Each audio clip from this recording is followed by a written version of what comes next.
ازيكم حبايبي؟ عاملين ايه؟ يا رب تكونوا بخير. النهارده ان شاء الله هنعمل مع بعض الفطير اللي بلبن والزبده بطريقه سهله وبسيطه زي ما انتوا شايفين، والنتيجه بتطلع هايله زي ما انتوا شايفين كده قدامكم.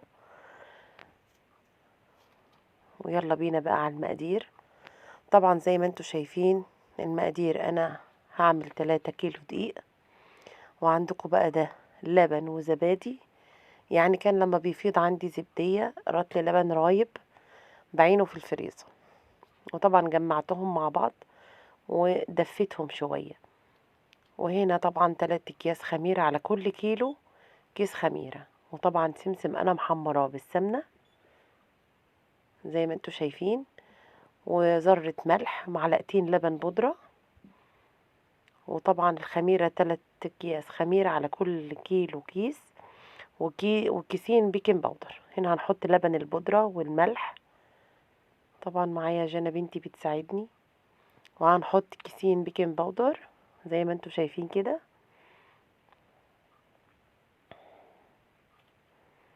ودي الخميرة طبعا انا حطيت على كل كيس، على كل كيلو كيس خميرة. هنقلب كل ده مع بعضه. وده السمسم طبعا انا محمراه بالسمنة البلدي زي ما انتوا شايفين كده.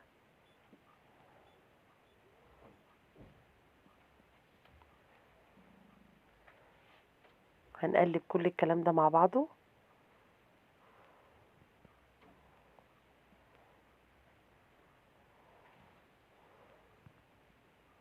وهنا هبدأ احط اللبن زي ما انتوا شايفين كده، اللبن والزبادي.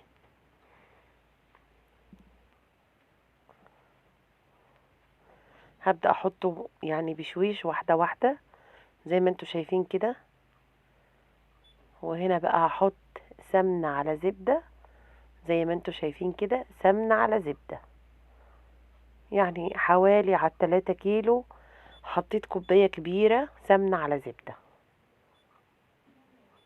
زي ما انتوا شايفين. وطبعا هبدأ اعجنه كويس جدا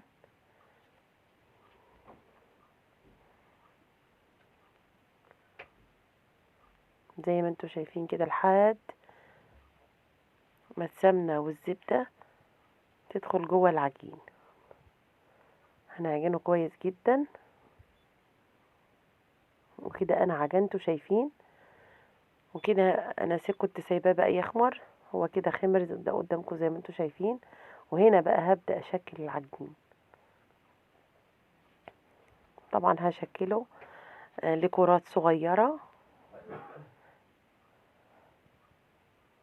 شايفين السمسم؟ ما شاء الله السمسم بتاعه كتير ومتحمص وحلو جدا فيه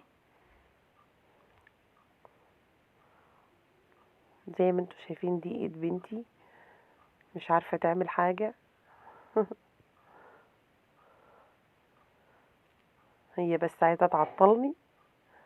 وهنا انا خلاص شكلته كله، وهبدأ بقى ان انا اعمله زي ما انتوا شايفين كده. هفرده على الرخامة. ما شاء الله ما شاء الله، ما بياخدش وقت، وريحته حلوة جدا جدا وهو في الفرن. مش قادرة اقول لكم على الريحة وجمالها. على فكرة انا عاملاه في فرن البوتاجاز. هعمل كمان واحدة قدامكم. طبعا على فكرة انا مش بفرده قوي، يعني انا مش بخليه رقيق خالص. شايفين؟ ما شاء الله ما شاء الله بيطلع حلو جدا جدا جدا. شايفين؟ اهو شايفين؟ ما شاء الله ما شاء الله. وهنا هبدأ ارصه طبعا في الصينية زي ما انتوا شايفين على القماش. شايفين النتيجة؟ ما شاء الله ما شاء الله. يا رب وصفتي النهاردة تكون عجبتكم. ما تنسوش يا جماعة لايك وشير ودعم للقناة.